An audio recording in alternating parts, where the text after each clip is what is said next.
नमस्कार, मी अमरसिंह लोमटे, सद्गुरू agro services तर्फे सर्व शेतकरी बांधवांचे हार्दिक स्वागत करतो। आज आपण तूर पिकाची लागवड करून विक्रमी उत्पादन घेण्यासाठी या पिकाच्या काही महत्वाच्या आणि संवेदनशील अवस्था आहेत, त्या म्हणजे सुरुवातीची महत्वाची अवस्था आहे या पिकाची वाढीची आणि फुटवेची अवस्था।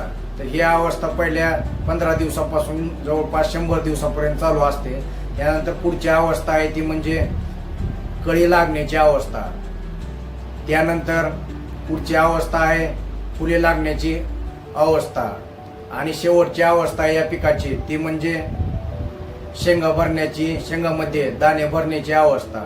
तर ह्या शेवटच्या जी 3 अवस्था आहेत, कळ्यांची अवस्था, फुलोरा अवस्था आणि शेंगा भरण्याची अवस्था, तर ह्या अतिशय संवेदनशील अवस्था आहेत।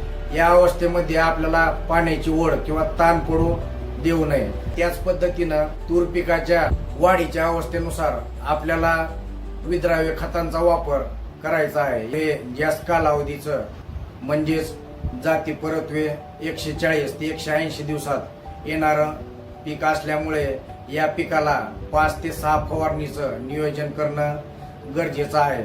शेतकरी मित्रांनो, तूर पिकाची लागवड करून विक्रमी उत्पादन घेण्यासाठी आजच सद्गुरू ॲग्रो सर्व्हिसेस डोके यांच्याशी संपर्क साधावा। व्हिडिओ आवडला असेल तर व्हिडिओला लाईक करा, चॅनलला सबस्क्राईब करा। लवकरच भेटूया पुढच्या व्हिडिओ सोबत। धन्यवाद।